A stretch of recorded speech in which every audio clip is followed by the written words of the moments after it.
What's going on, everyone, and welcome back to another episode of the Gamecite Chronicles, a console game podcast where we sit down each and every week to talk about our favorite hobby, video games. I'm your host, Bonfire, and this is episode number 52.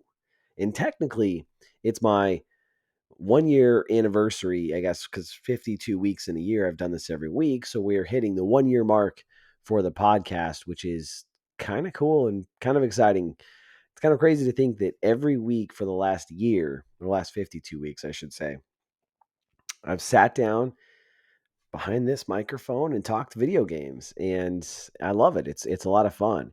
And without you guys tuning into the show, I'd just be a random dude talking to the microphone. So I want to thank you guys. Thank you guys for the love, kindness, and support of the podcast.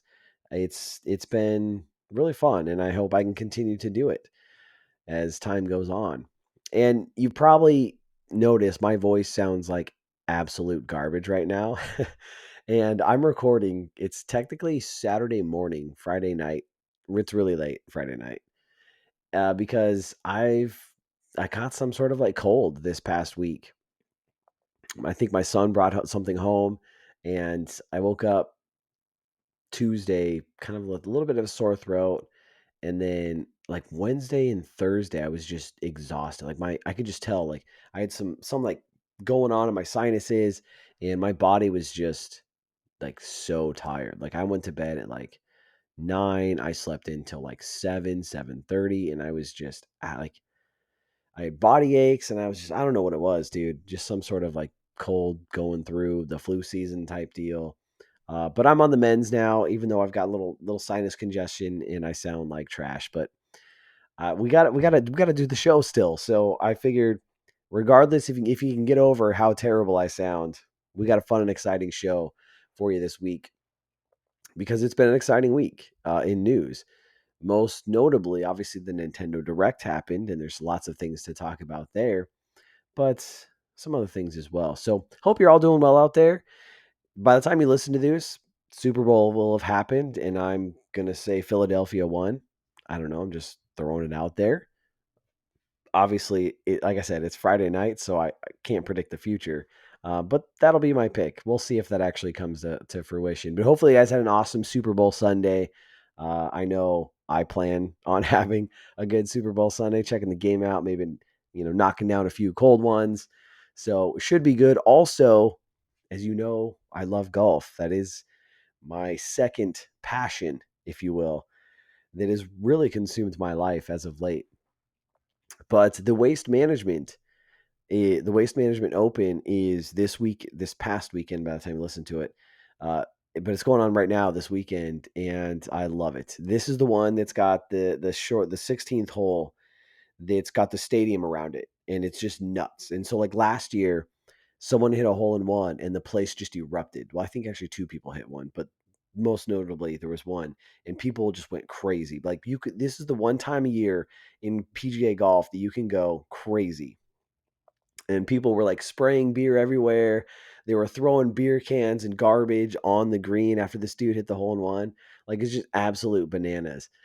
So that's going on right now, which is really cool. It's fun to watch, and it's just good time. So lots of stuff going on. The crazy thing is too is that's down in Scottsdale. I think it's TPC Scottsdale, and that's also the Super Bowl's taking place down there. So I figured it'd be appropriate to wear my baseballism Scottsdale hat for this episode. It just felt like it kind of fit in, So obviously, if you're listening on audio, you can't tell, but I am wearing a limited edition baseballism Scottsdale hat because I thought it was pretty cool. And like I said, it just fits with this whole Arizona Scottsdale theme that this past weekend is just all about. With the Super Bowl, we got golf.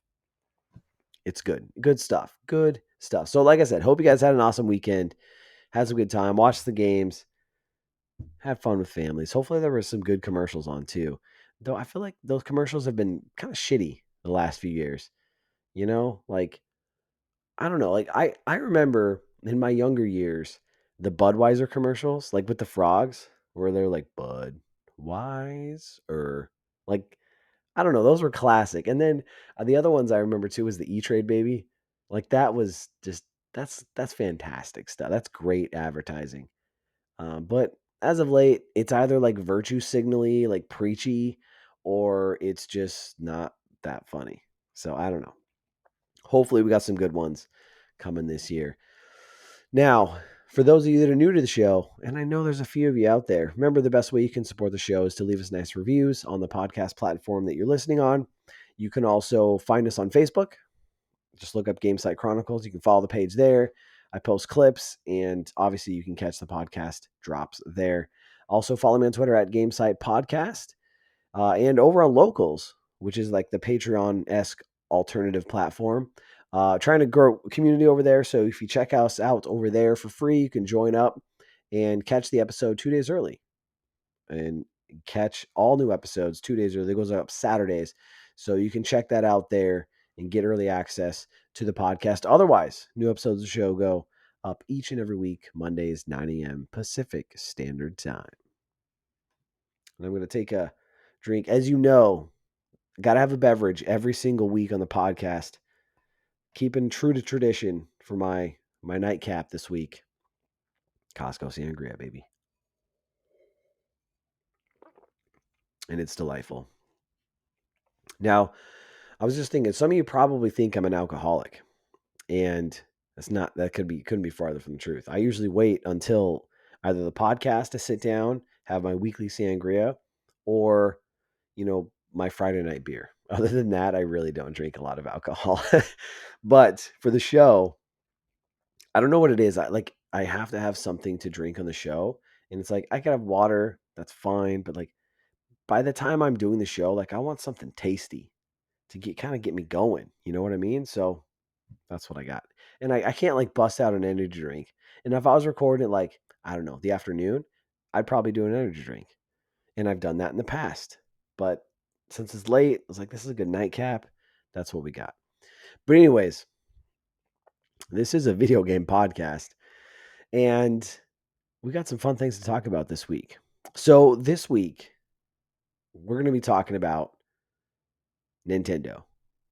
And we're going to recap the Nintendo Direct that happened this past Wednesday, go through all the games as we do in typical fashion, share my thoughts on them, and then give you my reaction to Nintendo's latest showcase. And there are also a couple other news items I wanted to touch on as well. But at the top, and I meant to do this before I even gave away what we're going to talk about the show, there are a couple smaller items that I wanted to touch on. So let's do that first. First and foremost, The Last of Us. Now, I've watched episode 4 this past Sunday, and episode 5 drops Friday before the Super Bowl, which I actually just watched that with my wife before hopping on this podcast. So I'm going to share my thoughts for episodes 4 and 5, which is really exciting. And I'm going to give a spoiler warning just in case. So, spoiler warning, if you haven't watched them, skip this part. I'm just going to touch on a couple things. So, episode 4, I loved this episode. Thought it was fantastic. I think the thing I take away from that episode primarily is we start to see Joel and Ellie's relationship really develop. And it's there, you're finally starting to get that. And that's what I've been dying to see in this series. And that's why episode 3, while I thought had some nice moments, I didn't come away from it thinking it was the best episode, because like the whole point of The Last of Us is Joel and Ellie's story. It's their relationship. And I really felt like we were kind of getting away from that. And we wasted an entire episode of this season away from that. So now coming back, episode 4, we finally get to see it develop. And they did the magazine scene from the game with Bill's magazine in the car, like shot for shot, which is fantastic. And you start to see Ellie's humor come out a little bit, which the Bella Ramsey girls doing an awesome job. And they're starting to really grow fond of each other, and I love it. I love it. That's what we need more of. And then we finally also got to see uh, the human enemies, which is a huge pillar in the game, obviously. So love to see that. And then it ends on a cliffhanger where we meet um, Henry and Sam, the brothers. If you played the game, you know who that is. And so that leads in episode 5, where we get a little bit of background of Henry and Sam. And this episode was also, I thought very good. One thing I will say though, and it's what a lot of people are going to cling to, especially all the gaming outlets, all the left wingers out there, all those types out there, is that they made Sam deaf in the show, which he's not deaf in the game, but they made them deaf in the show. And my whole thing with this is that it feels forced. It feels like you're just checking a box because I don't really know what it added overall to the show, because what it took away from the game, I don't think outweighs what it added to the show. Because there are moments in the game between Sam and Ellie that I think are awesome. And they're portrayed in the movie, but in a different manner. And so it felt a little checkboxy for me. That's all. It's like, really? You got to do that? And so that aside, I do thought it followed the kind of the main beats of the game in terms of that encounter. I think pretty on point from what I remember, and there were some really awesome moments in that. Again, I already gave the spoiler warning, but there's the bloater that makes its appearance in this episode, and it was epic. And there was also, I don't remember this happening at this point in the game, but where you're in a city, but you're on this long street and there's a sniper shooting at you, and you have to make your way through all these cars to sneak up on this sniper. And I remember that being more in Bill's city when you encounter Bill from the game rather than with Henry and Sam. But either way, that was in the game and I loved that introduction. So that was awesome. And then it did have the same uh dramatic ending or emotional ending that we know from the game. And so that's kind of how it ended. And I thought it was very well done. I thought it was great. Um, and so even if they did throw in the little diversity checkbox, I don't think it overshadowed the episode at all. I still thought it was very good, very well done. And now I'm excited to see where this goes next, because now we're starting to get into, I think, the meat and potatoes of the game, to where I'm really curious how they're going to do some of this stuff, especially since that was episode 5. So we have 4 episodes left, and I still feel like we have a lot of ground to cover. And again, if season 1 ends where the game ends, man, I'm excited for that. Really, really excited for that. So this show just keeps it's on fire, man. I love it. It's fantastic. The other thing I wanted to mention too is I put up a clip from last week's episode when I talked about Gears of War. And it was the part where I discussed basically asking the question, like, why doesn't Xbox focus on Gears of War? And someone had left me a comment. Oh, no, I'm sorry. It wasn't Gears of War. I don't know why I'm saying Gears of War. It was Hi-Fi Rush. So it was from 2 episodes ago. I put up a video talking about Hi-Fi Rush. And my question was, is Hi-Fi Rush overrated because it was on Game Pass, because it was free, essentially? And someone commented and said, what the fuck? It's overrated because it's free? And I replied to it, and I wanted to bring it up because I think it's a valid question. I think we need to ask ourselves when it comes to games that go to these services like Game Pass directly and kind of just make a big splash. And that is that I'm just posing the question, does the game being free have an influence on the folks who play it? And I say that because if you don't have to pay for something and it's bad, you don't feel as bad for it. Whereas if you invested money into something and you don't like it, or it doesn't live up to whatever expectations you have for it, then you're going to be more dissatisfied with that product. So therefore, if a game that is free is going to inherently perform better than a game or than a product that you had paid for, That's what I'm posing out there, and that's the question that I have. So that's what I was trying to put out in that video using Hi-Fi Rush as the example. So I just wanted to bring that to light, bring it again to the forefront, because I think it's a valid question. I think it's something we have to look into, especially with all these services. You could even potentially ask the same question with Stray on PlayStation Plus. Is that game in a more positive light because it was free on PlayStation Plus, and that's the way most likely a lot of people access that game? I think it has an influence, if you ask me, but I don't know. That's why I'm putting the question out there. So I wanted to bring that up. So I don't know why I went Gears of War. I put Gears of War in my notes here. I don't know what I was thinking. Clearly, I'm not prepared for the show. We're already out of order, so that's just how these things go. So the other thing I'll touch on real briefly is I know there's more news about the Xbox Activision deal. A couple different things have come out this past week. One is I think Bobby Kotick was on like Fox News or something like that, talking about the deal. He's trying to pimp the deal out, of course. And he was saying like Sony is not answering our calls. They're not talking to us right now, which is normally our talking time.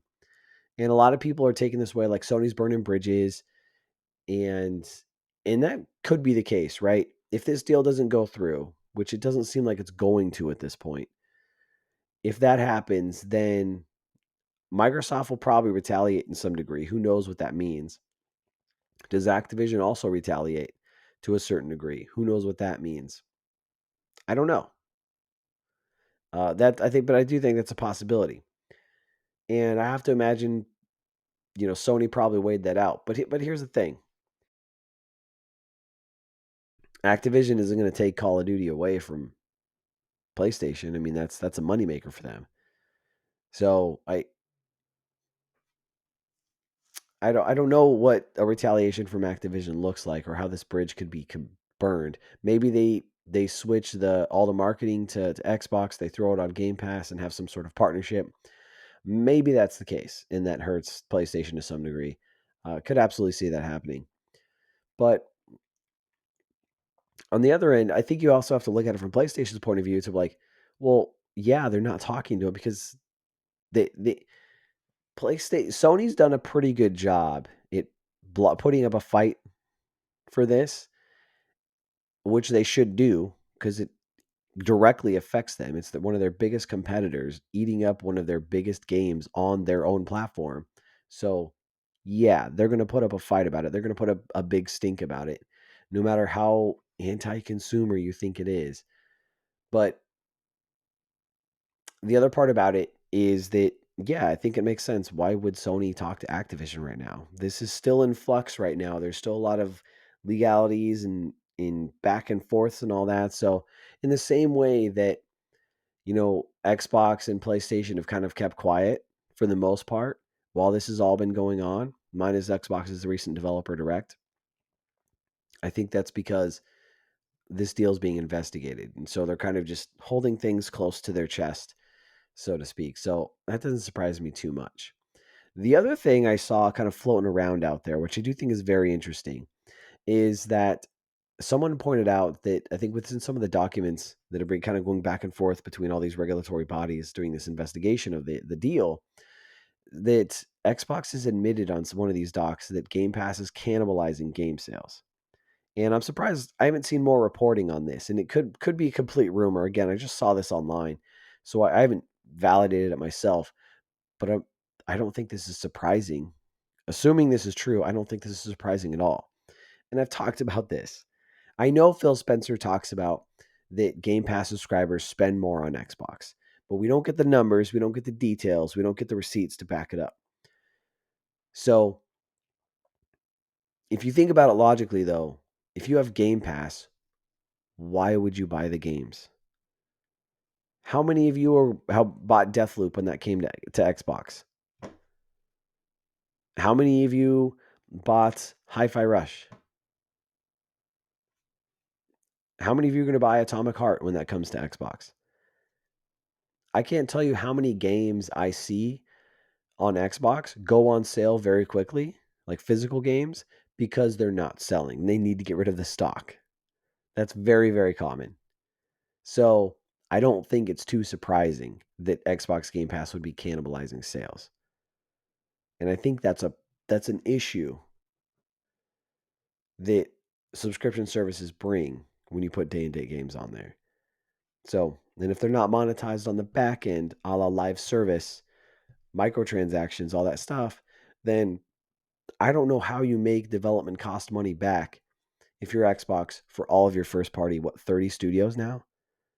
Again, Xbox can afford with the Microsoft money to do this, but no one else can.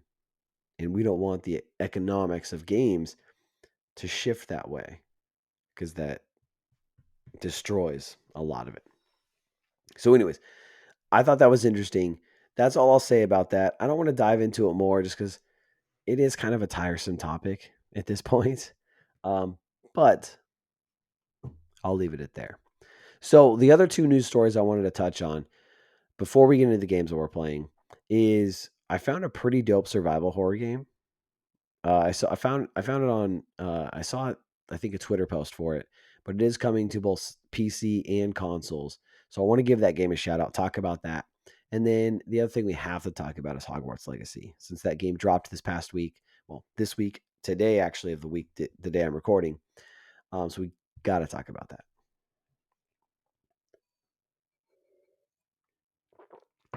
But before we do that, let's talk about the games that we're playing. And for me, I've really only played one game, and that's what I've been playing the last few episodes, Death Stranding. But I finally beat it. I beat it actually today. And I beat the game in about 49 hours. And I kind of wish I would have been able to do the last cuz the when you go through the ending, it's about like 2 hours to get through the last main part of the game. And I had to do it in like two separate chunks, so I'm kind of bummed about that. But 'tis life. And what a game though, man. Seriously. What a game. And I tweeted this out, but Death Stranding is fantastic. Uh, I mean, Kojima did it again. It's wonderful. And it's very much a Kojima game. There were parts during the last, segments, and it boy does it rile up in those last few episodes. Like I would say the last 5 to 10 hours, it's just like bang, bang, bang, bang. And there are moments, and I felt this way playing Metal Gear Solid games where I'm like, I have no idea what the hell is going on. Like I know you're feeding me information, but I do not understand it whatsoever. I don't know what you're telling me, but it's so good. And I think I walked away mostly understanding it. I still don't know everything, and I kind of want to look up some like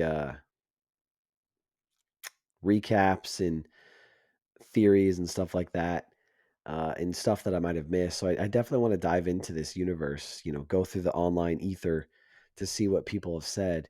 But it's so good, man. I think, again, I mentioned this, but it's so impressive to me that Hideo Kojima took the simple concept of delivering packages and turned that into a game. And that's the gameplay. But then there's this crazy story that's so out there. It's so wild that it's like only Kojima could come up with this stuff. And the other thing is the performances from all of the actors were phenomenal. And I gotta give a shout out to Guillermo del Toro. His character was dope. I don't know what it was. It was like charismatic. I don't know. I loved his character. His character did awesome. Obviously Norman Reedus did great, and then some of the other characters. So I can't remember the actor and actresses' names, but they were all fantastic. Very well done. Great performances, and the music was so good. It fit in so well, especially at the end. Like some of those soundtracks that hit during the credits and all that, were so just spot on, like so fitting, and such a beautifully well done game. That I'm so glad I finally got to play this game because I've been sitting on this game for the last 3 years and trying my best to avoid all spoilers, which I did because I didn't want to look at anything, didn't want to watch gameplay. I avoided this game like the plague for 3 years, and I finally did it. I finally played it, finally beat it. And I kind of want to go watch the Death Stranding 2 trailer now from the Game Awards to see what I'm missing now that I have the first game's context. But this game was so good. And I get why it's not for everyone, and it's certainly not going to be for everyone because it's a very slow start, a very slow burn in the beginning, but the payoff is so worth it.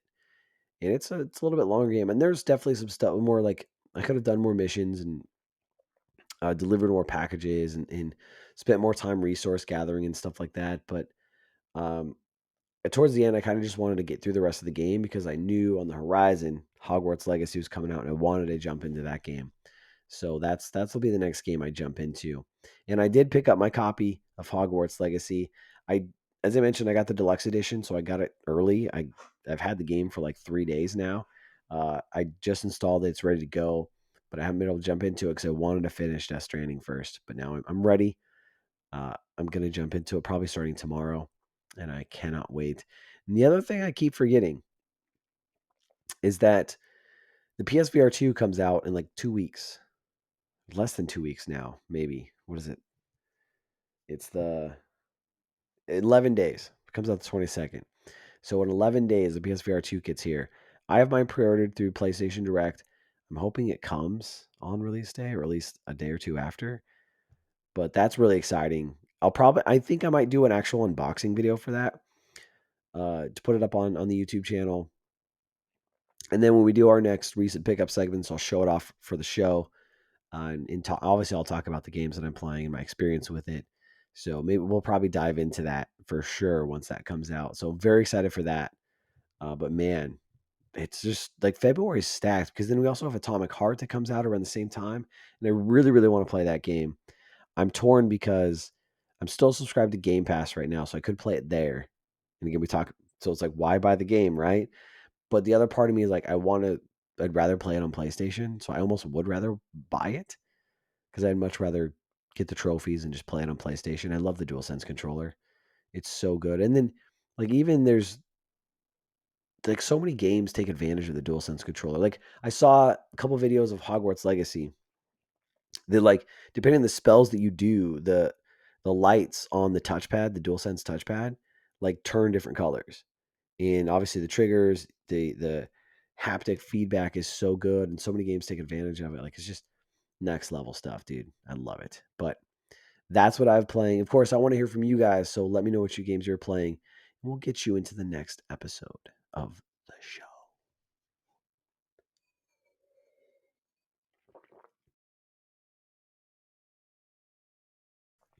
Man, I feel so congested, but it is what it is.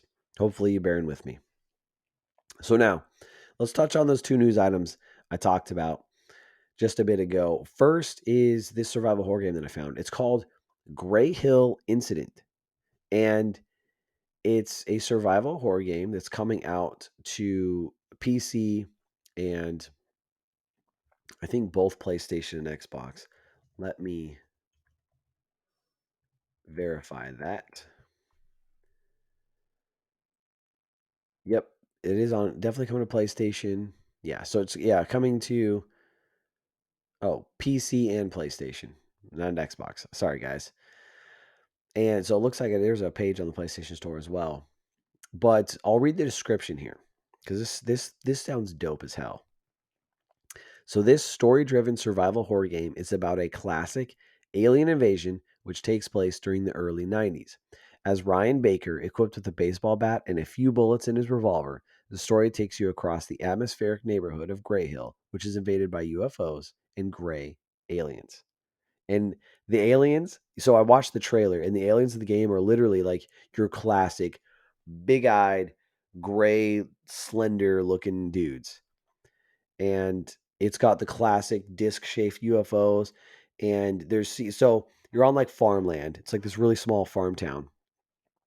And there's shots of like a UFO hovering over like cornfields, searching for people.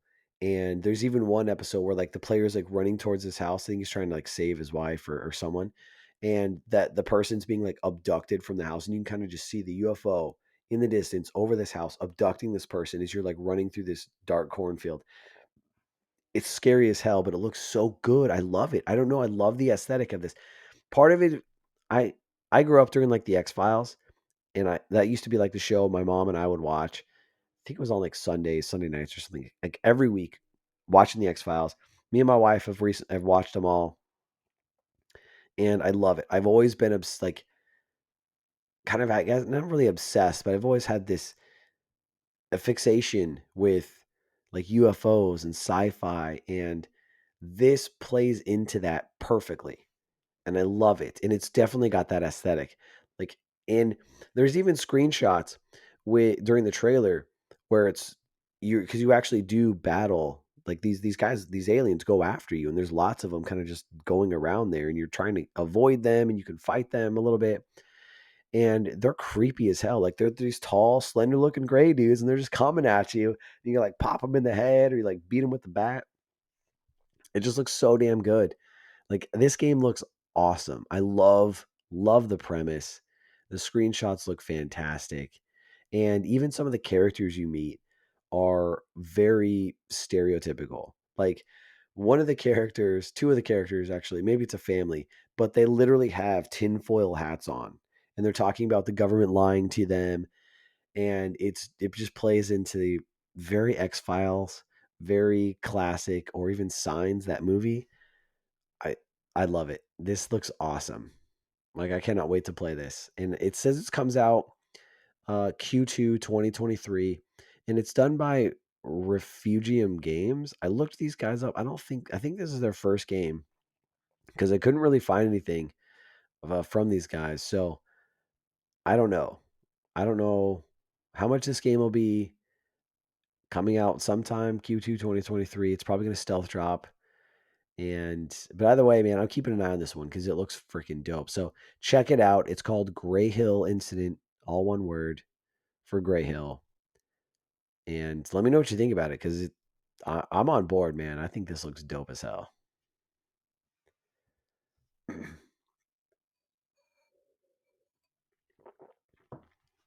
Okay, and the other thing I wanted to talk about is Hogwarts Legacy because we have to talk about the dominant premiere this game has had.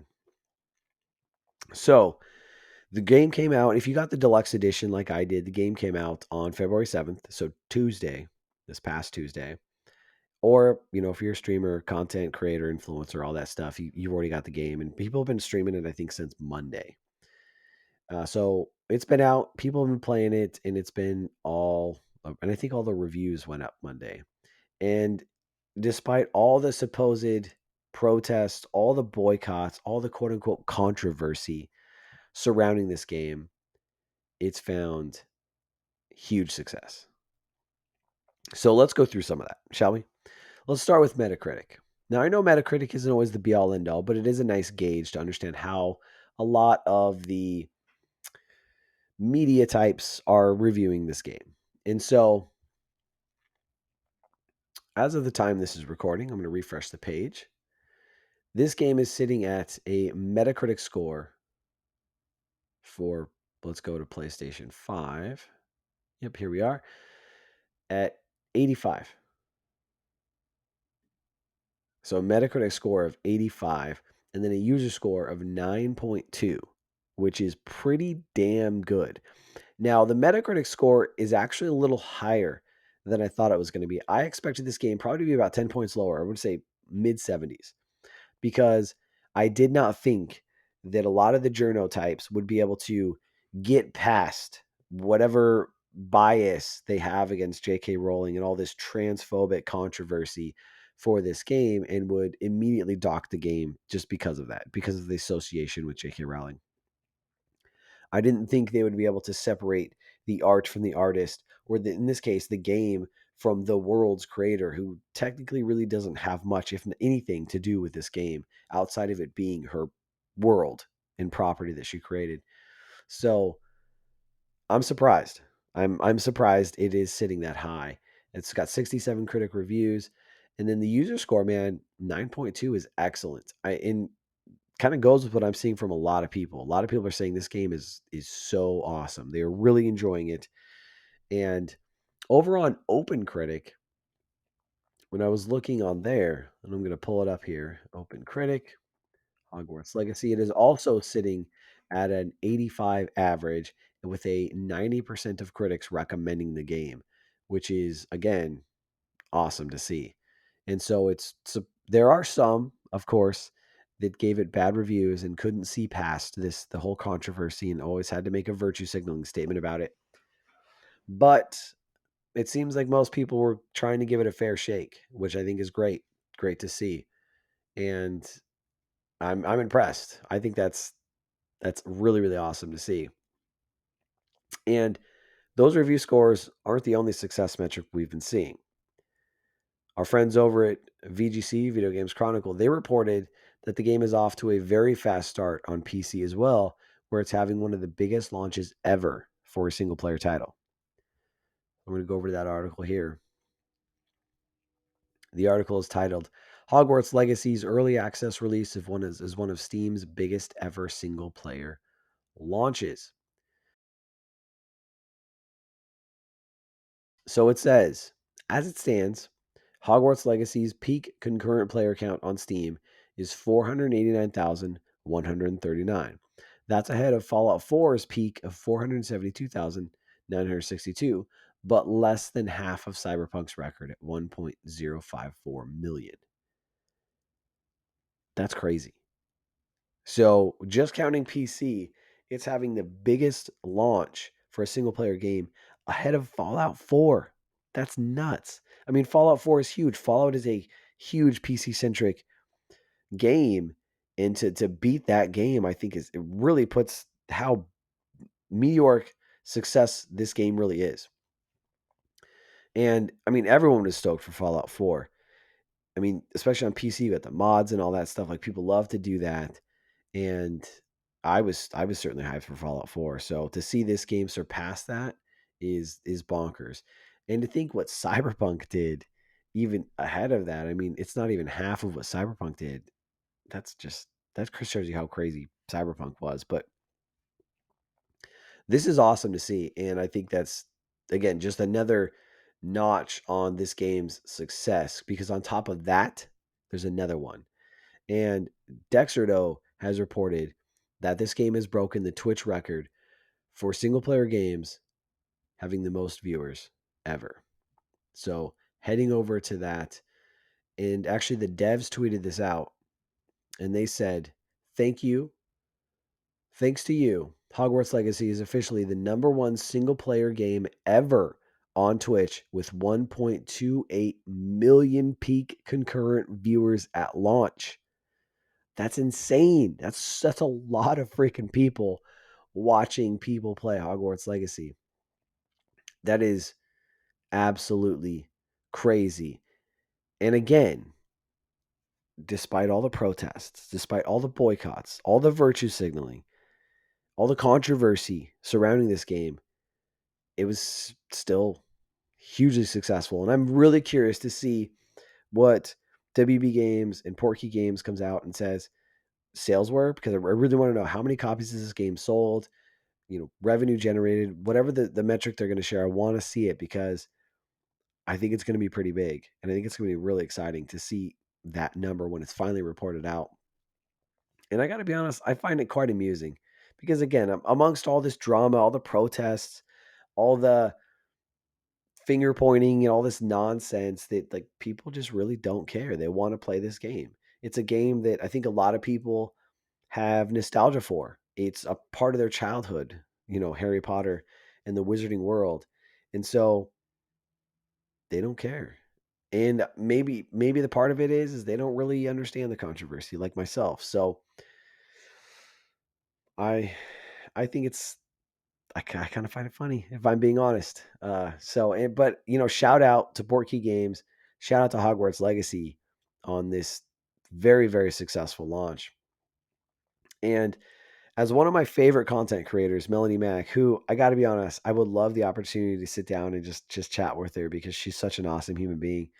But she put it quite elegantly when she talked about the protests, and that never really was about the protest itself. It was more about control and controlling what games you play. And she putting it that way, I think is a great way to put it because that's kind of what it's seeming like it's all about now, isn't it?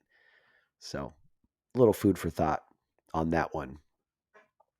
The last thing I'll say on this is I've also seen reports of folks harassing other people who are streaming this game. Like there are a bunch of Twitch streamers that have said they're getting people hopping into their chats and then being harassed and just bombarded for playing this game.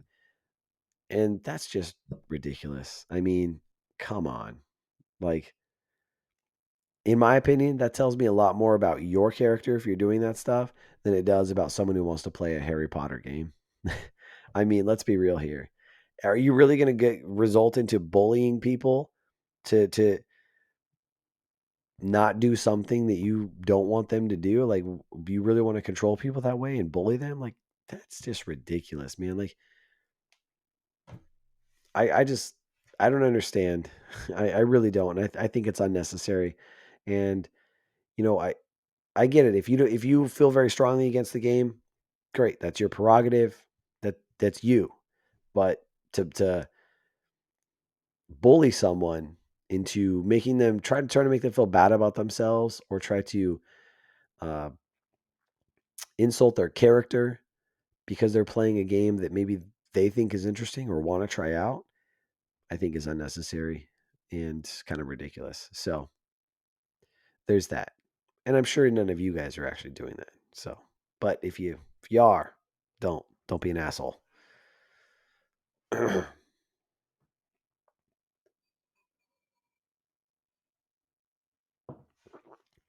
So now we're what 40 minutes or so into the podcast. Let's talk Nintendo, huh? So Nintendo had their latest direct, the first one of 2023, and it was about I think just over 40 minutes. I think it was like 44 minutes or so. So kind of long actually, but it was jam packed, lots of games.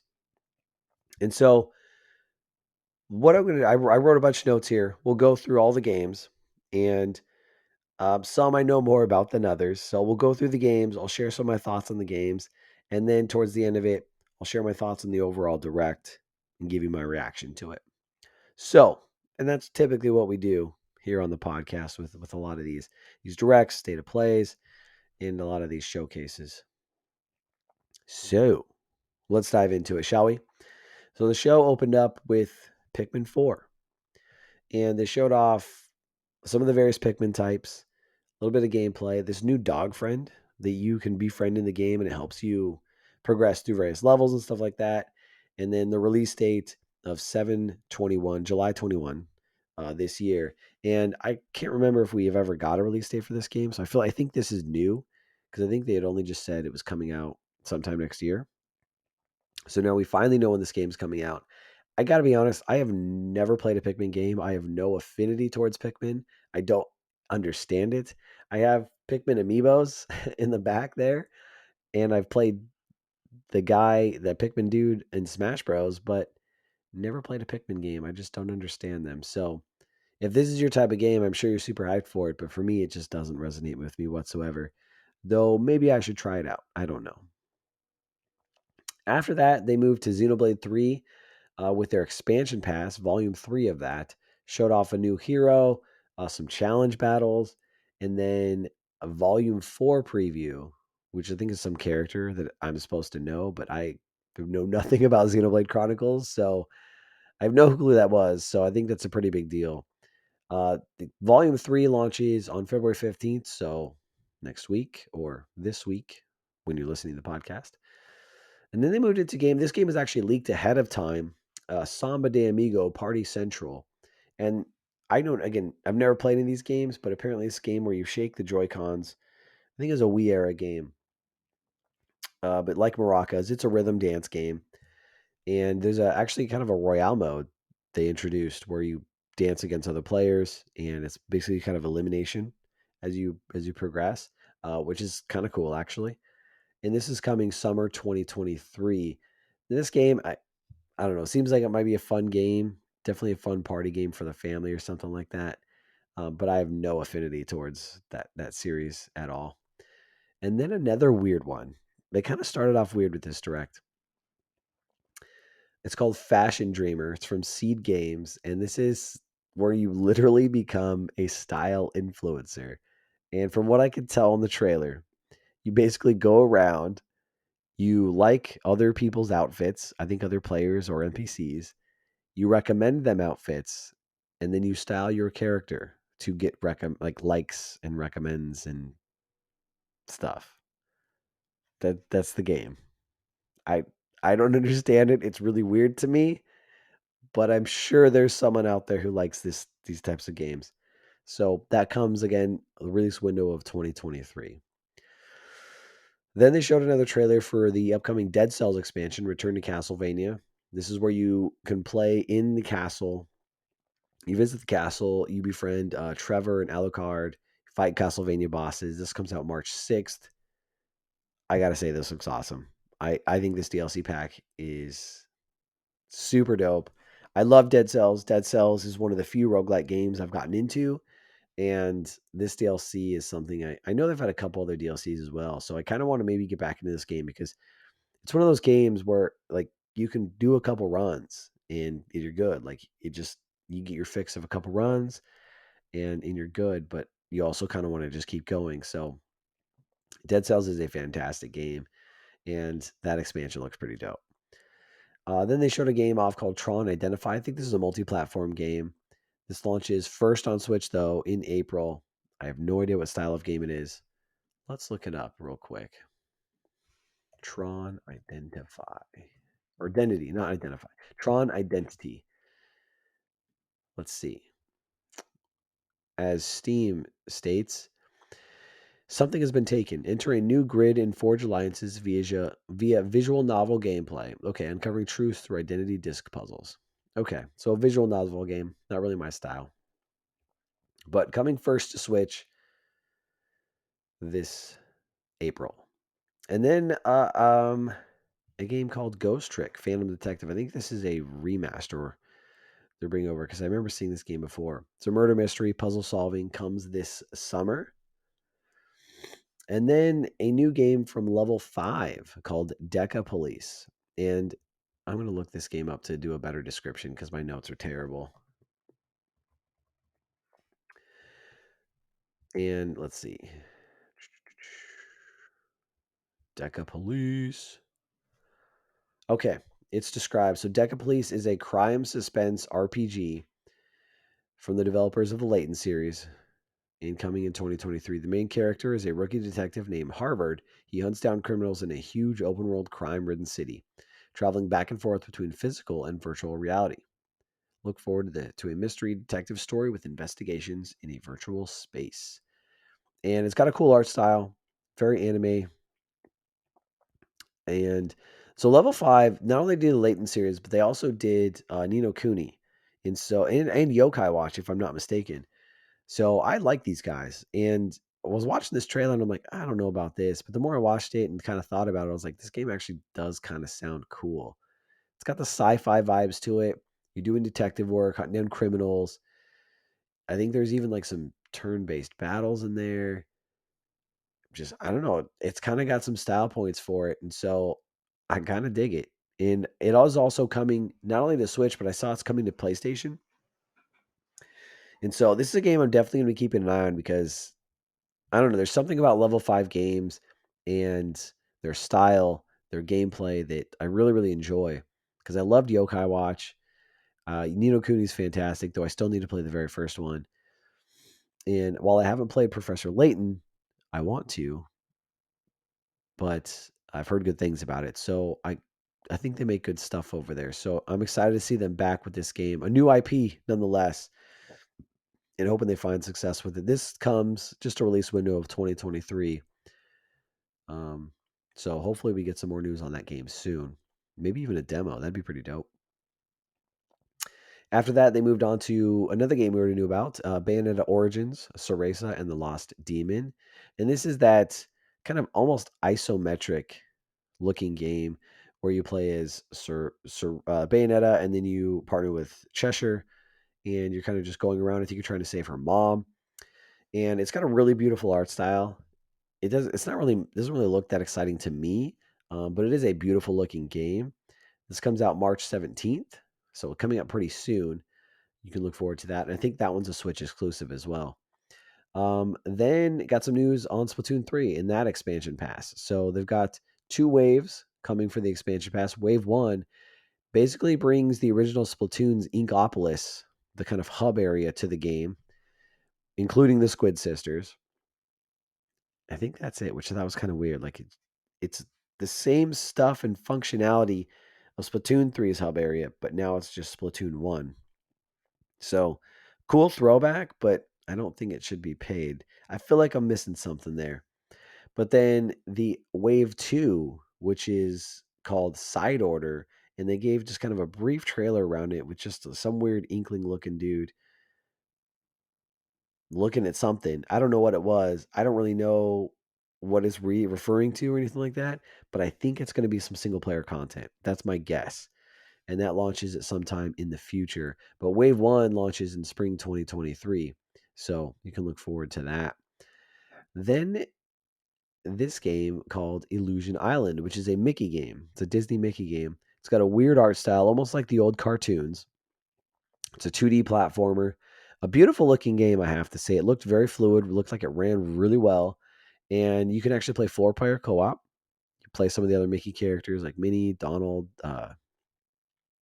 Goofy, and go through these levels together, fight some bosses, unlock new areas. I think you get, I can't tell if it's Metroidvania or if it's level based because they say you can get abilities as you progress to unlock new areas.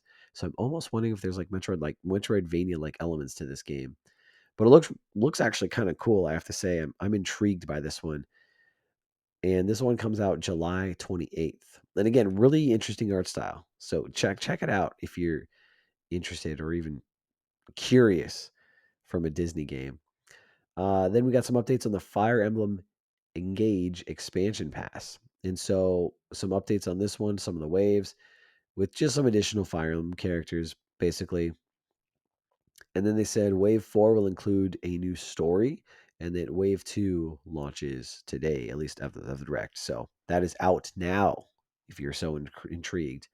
That game, Fire Emblem, I know that game came out, I want to say end of last month. Kind of been quiet. I haven't really heard much about it. I've seen a little bit of gameplay, but I feel like it's kind of gone under the radar. Like, I'm curious how it's doing. Let's look at the Metacritic score real quick, just out of curiosity.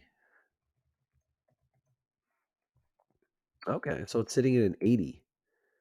It's pretty good. User score of 6.6, so it's definitely mixed. So interesting. Let's see. So here's a 6 from a user and says combat's great. Something's a bit off. The weapon triangle sometimes seems to be in effect, sometimes in reverse. Noticeable RNG. Strategy's fun. Terrible voice acting. Ugh, okay. Well, it seems kind of mixed. So that's interesting. I was just kind of curious about where that game was sitting because I hadn't really heard anything about it. So there's that. Then this game called Harmony: The Fall of Reverie, which is a narrative adventure, and this person can basically the character can see into the future. There's branching story paths as you play through this narrative, and it's launching first on Switch, coming in June. And sorry, that's about all I can tell you. Didn't really interest me that much, but it is an interesting concept. Then they showed a sizzle reel, a couple different games. So Octopath Traveler 2, that launched a demo, so you can play that today. We Love Katamari. That game's coming out. A game I'm very much looking forward to. Sea of Stars. Finally got a release date, and I'm so mad that they put this in a sizzle reel. So stupid because this game deserves much more attention. That game finally got a release date. It's coming August 29th, and they dropped a free demo on the Switch today. So it just launched. So I forgot to mention in the games that I'm playing, that's something I want to download on my Switch and try it out. Because that, seriously, Sea of Stars looks phenomenal. It is inspired by Chrono Trigger. It's a beautiful pixel art looking game. I mean, we're talking top tier pixel art. Gorgeous. I think it's got one of the famous composers from, I don't know if it's Chrono Trigger or some other famous like Japanese composer, but he's doing the music and it just looks so good. It looks dope as hell. So that game finally coming out August 29th. It isn't a Switch exclusive. It's also coming to PlayStation and PC. And I did see the developer tweet out that there is going to be demos on both the PC and the PlayStation in a later date. So that's exciting. But I need to get on Switch and play this demo because I cannot wait. I'm just so mad that they dropped it in a sizzle reel. Like, come on, bro. Then Omega Strikers, which is basically an air hockey game, that's going to be free to play. Then after the sizzle reel, they moved to Etrian Odyssey Origins Collection. So it's Etrian Odyssey, I think 1 and 2, if I'm not mistaken. Gosh, I feel unprepared. Etrian Odyssey, Switch. Let's see, what games does this come with? Hold on, where is it? Okay, so it's got Etrian Odyssey, Etrian Odyssey 2, and Odyssey 3. So 3 games, okay. 3 games, if I'm not mistaken. And I remember these games being on the 3DS, or at least 1 or 2 of them, because I was going to get one. But I mean, the art style, the updated graphics, and all that looks beautiful. Like the characters look awesome. So, like this game, I think is going to do pretty well. I think there was quite a few fans of this game. So beautiful artwork, beautiful characters. This game comes out June 1st. And one thing they say is each of the games are sold separately as well. So if you want to buy them a la carte, you can do that, which is great news. Then we finally got some news again on Advance Wars 1 and 2 Reboot Camp, which, if you recall, this game was supposed to already be out, but got delayed indefinitely due to sensitivity with the war in Ukraine. But we finally got a new release date for this one, April 21st. So very much looking forward to that. This game just looks awesome, though. Like, I'm very much looking forward to this one because I think it's a game that I'll be able to get into. Like, I like Valkyria Chronicles. I kind of like these strategy games. And I never played these games on, I think it was the Game Boy Advance or DS. One of the two. I want to say Advance because Advance Wars. And so I never got into them at that time. And so I think I would like them now. So I'm looking forward to these. And again, the animations look dope. I mean, it looks like a cartoon, which is so exciting. So cannot wait to get my hands on that one. Then we got another update for Kirby's Return to Dreamland Deluxe, which they're adding some new content to that called the Megalore Epilogue, which is available after you unlock the story mode. There's a demo for that game launching today, so that's out now. And that game is coming out February 24th. And then we got some really exciting news where they're adding Game Boy games to Nintendo Switch Online. So the list of games include Tetris, Super Mario Land 2, Link's Awakening DS or DX, Gargoyle's Quest, Game & Watch Gallery 3, Alone in the Dark, The New Nightmare, Metroid 2, Wario Land 3, Kirby's Dream Land. And then each of these games you can play with the original Game Boy filter, a Game Boy Pocket filter, or a Game Boy Color filter. So you can toggle between those, which is pretty freaking dope. They also said they're going to add more games in the future, which included, I saw some Pokemon games on there, as well as the Zelda Oracle of Ages and Seasons games, which is super, super exciting. They also said Game Boy Advanced games are coming for the online expansion. So the higher tier of the Nintendo Switch Online. And those games are coming with Super Mario Advance 4, WarioWare Incorporated, Kuruin. I don't know what that game is, and I don't even know if I typed that name right when I was taking my notes. Mario Kart Super Circuit, Mario and Luigi Superstar Saga, Zelda Minish Cap, and then more games. And then the one that everyone is talking about that is coming soon is Golden Sun, which I'm really excited about because I've heard so many good things about this one. It's like a beloved RPG that just has never been visited again. So that'll be coming in the future. And all these Game Boy games, both the Game Boy Advance and Game Boy games, came out today. So those are available now, which is super exciting. I love this. I love this so much because Nintendo is finally bolstering their online subscription service with more virtual console stuff. And I love that they're diving into Game Boys. Now, do I think it's where it needs to be? No. But because I think they need to do better about adding more games, swapping games in and out. They have a huge ass library I feel like they could pull from. And but it is getting better, and it's because now we have Nintendo, Super Nintendo, 64, Game Boy, Game Gear, or not Game Gear, Sega Genesis, and Game Boy Advanced. And so it's only a matter of time, I think, before we get GameCube and DS, 3DS, etc. So I think it's really, really exciting. The one thing it's missing, though, I have to say, is a la carte purchases. I think we should be able to buy these games a la carte, and I don't know why. Now, maybe it's an instance where Nintendo feels like maybe it would cannibalize their subscription service and they want to focus more on that. Maybe, but I also feel like I think it's a fair value proposition to say, hey, do you want all these games? Get the subscription for this price. Or if you just want one, buy one or two. You don't need to, I don't know. I feel like they'd still be making money either way. Because let's be real, how many people have bought, Mario or Zelda or Metroid multiple times over the years on their DS, 3DS, Wii U, etc. There's tons of us. I'm one of. I think I've bought Super Mario World on my Wii and my 3DS, etc. So people are gonna buy those games. So I don't know. I just feel like that would be awesome because, like Golden Sun, for example, I would totally buy that a la carte. I was actually thinking, I think I can buy that on my Wii U. I think that was one of the games I was going to buy before the Wii U shop closes. So, I mean, there you go. But to have it on your Switch would just be so much better, right? Anyways, I digress there, but I think that's something Nintendo needs to think about, and I would love to see them do. Then another banger, finally, Metroid Prime Remastered. It's just the first game, but it's coming out. And it's actually out now. Digital. The digital version dropped today. Physical version's coming to stores February 22nd. They added dual stick controls, and you can actually do multiple different control styles for this, which is super dope. Game looks great, and I am just overjoyed to hear this news. I actually pre-ordered the physical version of it because it went up. Best Buy game's $40, which I think is reasonable for this game. And I'm super stoked. This is fantastic. I mean, this Metroid Prime remastered has been rumored for so long. Now, a lot of people think it was going to be the trilogy remastered. Maybe they still have 2 and 3 in their back pockets that they can drop at a later date. But we finally have the first game with, I think, as close as we're going to get to modern controls. And I'm here for it. I love it. Now, I never played Metroid Prime 2 or 3. Those were Wii games.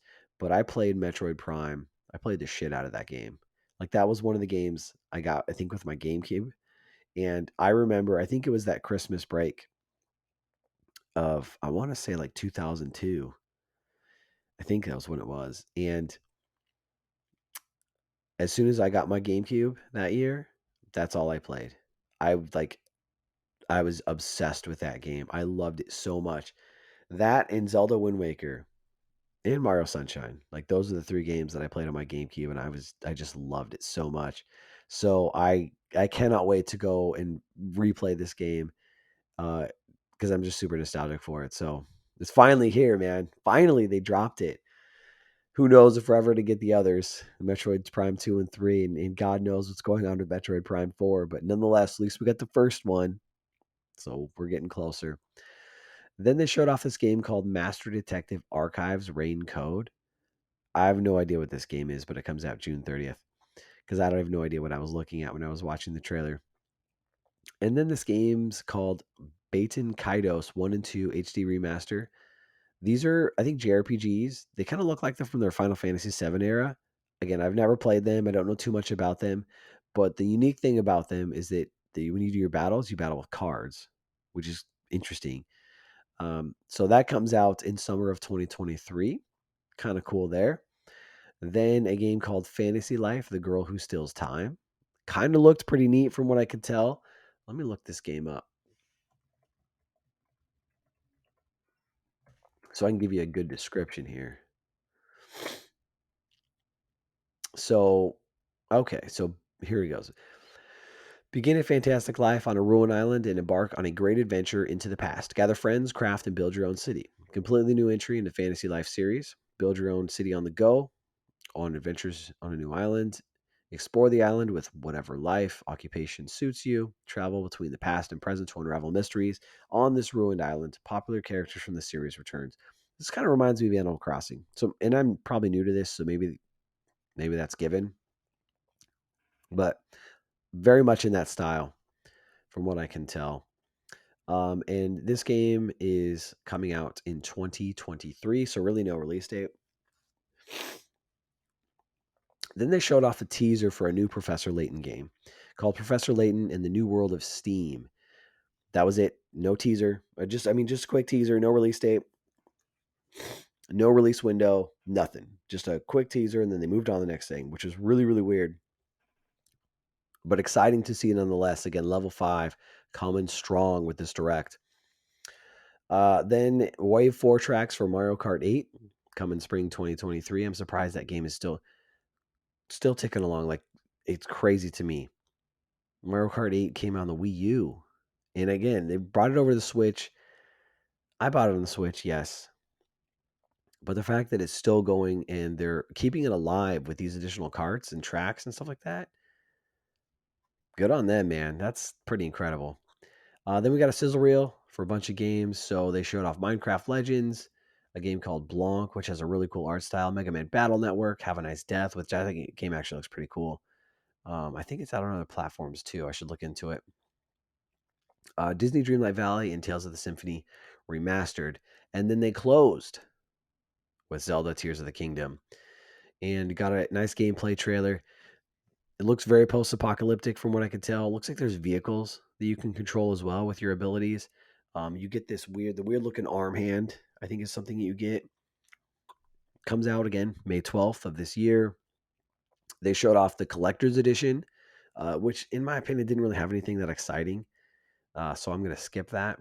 But then we're getting a new amiibo. They got a new, just one amiibo, but a new Zelda amiibo where he's doing like the arm pose that you see in a lot of screenshots and stuff like that. So that was super exciting.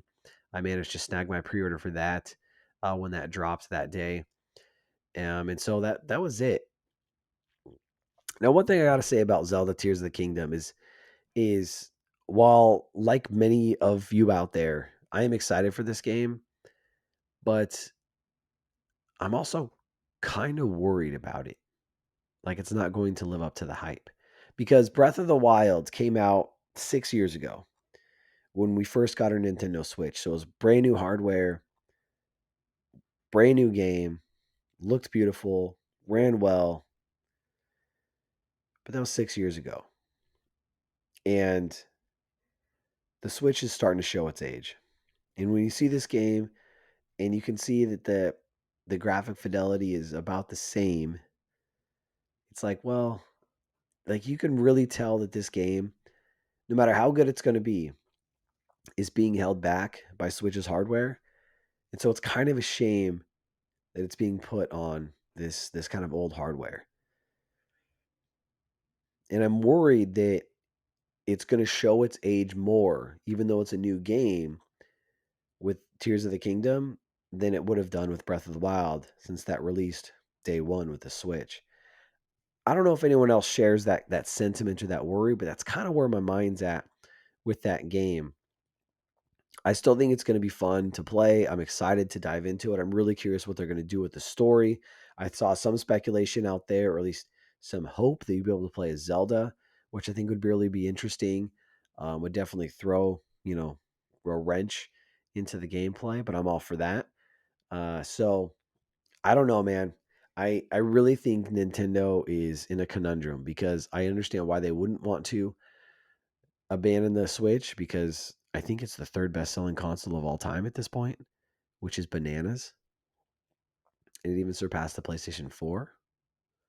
And the PlayStation 4 launched, 4 years before the Switch? So that tells you something. But at the same time, like it's time. I think we need an upgrade. And we need the Switch Pro or whatever that is, the Switch 2. Or I think someone said like the Super Switch. That would be it. I don't hold it past Nintendo to have some weird ass name like that, but Super Switch sounds good to me. I got my Super Switch, like my Super Nintendo. I'm here for it. But that's kind of where my head's at with Zelda, but nonetheless, I'm looking forward to that. I don't. It's sad because I'm going to be playing Redfall when that comes out, and that comes out I think May 2nd, because I'm very much looking forward to that game. And I don't know if I'll be through that game by the time Tears of the Kingdom comes out, but I'll get to it. Now, the other thing with Zelda I forgot to mention because I almost moved on is the price. Now, they didn't mention this in the Nintendo Direct, but it's kind of been what everyone's talking about. Zelda Tears of the Kingdom is $70.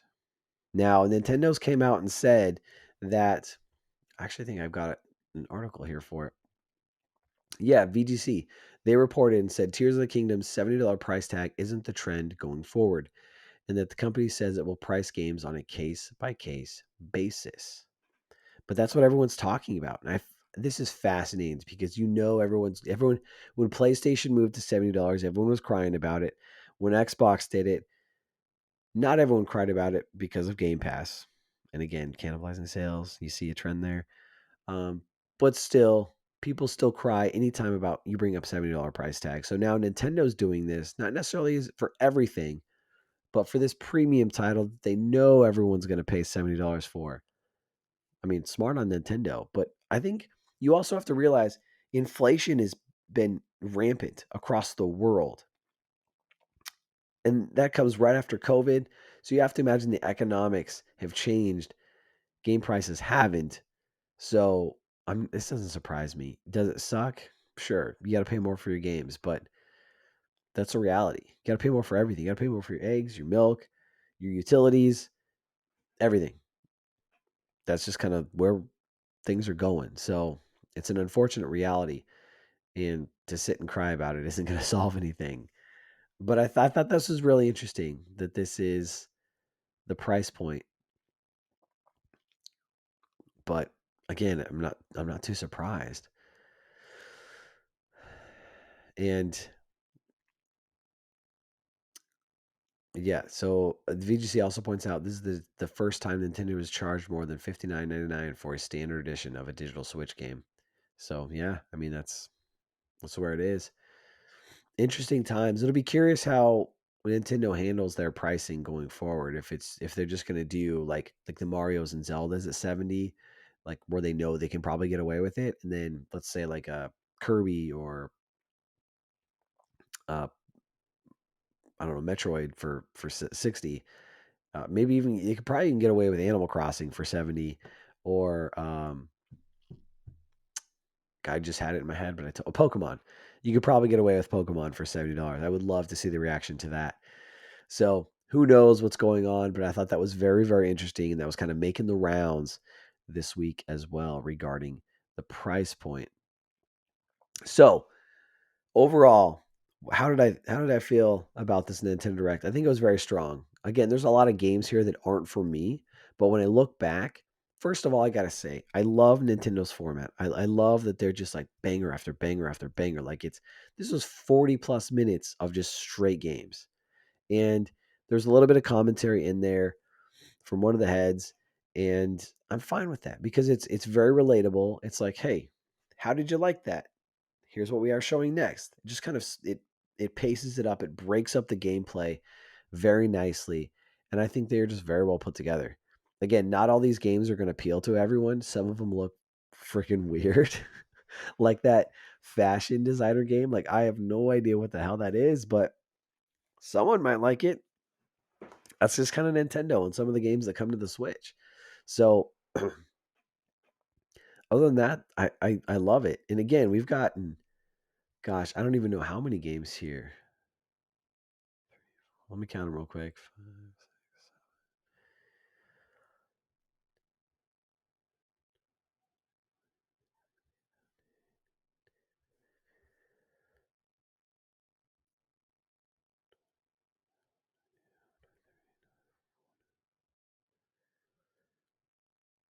I mean, you're probably talking 40 plus games if you include all the individual Game Boy games in there. And I'm sorry that took a little too long for me to count those, but I mean, that's a lot of games. That's a game a minute, technically, almost. And so that's awesome. Like a bang up job.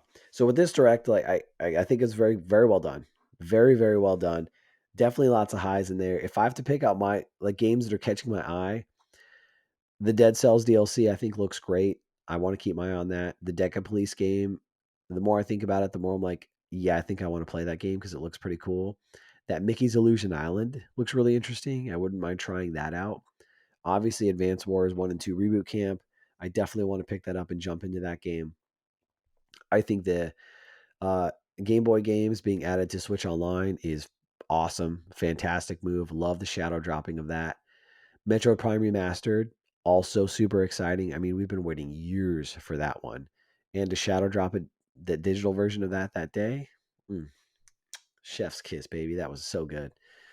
It's exciting for a Professor Layton game, which that's one of the reasons why I want to jump back in. I want to try a Professor Layton game. I want to see if I can pick one up for the 3DS, try one out. If you have a recommendation, let me know. I'm here for that. And then obviously finishing with Zelda Tears of the Kingdom. I think everyone kind of was hoping for that, seeing for that. Great way to finish. I love that we're getting a new amiibo. Obviously, I love amiibos, so I'm super excited for that. So I think it was a great show, great showcase. Lots to look forward to on the Nintendo Switch. And again, this Nintendo Direct was focused on the first half of the year with a couple sprinkled later dates. Oh, the other one I forgot to mention, Sea of Stars. We got a release date for that. Again, it was kind of swept under the rug, but we finally got a release date for it. God, I cannot wait for that game. That game could seriously be a Game of the Year contender. I think it looks that good. But they said that the Nintendo Direct was only good for this first half of the year. And so we still that leaves, last, 4 or 5 months of the year that we don't even know what Nintendo's going to do. So I know some people have said, hey, maybe there's going to be a new Mario game. Maybe there's another Pokemon game in the works. I don't know. So still lots to look forward to from a Nintendo Switch perspective. I wouldn't also be surprising if we start hearing rumors about their next, whatever the next piece of hardware is, because they absolutely need to do it. It's time, unfortunately. As much as we all love the Switch, I think it's time. So that's the Nintendo Direct. I'd love to know what you guys think about it. So of course, hit me up. Let me know down in the comments below, or hit me up on Twitter. Right into the show. Want to hear from you guys. And that'll do it for this week's podcast. We went a little bit longer than I anticipated, but we ramble at the beginning, get a little out of sorts. It's going to happen. So thank you guys for bearing with me and my terrible voice. Hopefully it's not too much to bear and you enjoyed the topics. As always, thank you for your love, kindness, and support of the show. And if you want to support the show, again, leave us nice ratings, share it with your friends, get the word out there. And also, let me know if you have any guest recommendations. I've been talking to Xbox Tavern again. I think they're going to have me on their show, which is really exciting. I've not done a podcast, been a guest on a podcast yet, so I would love to do that. So that'll be exciting to talk Xbox. I think we're going to talk a little Redfall too, so get to pimp that game out a bit. Looking forward to that, and I'll get I think Jamie back on the show. He said he wanted to talk Last of Us, so that's going to be exciting. So definitely got some stuff in the works coming down the pike for you to look forward to. And so stay tuned for that. So again, hope you guys have a great week. I will talk to you next week. Till then, I'm Bonfire and I will see you online.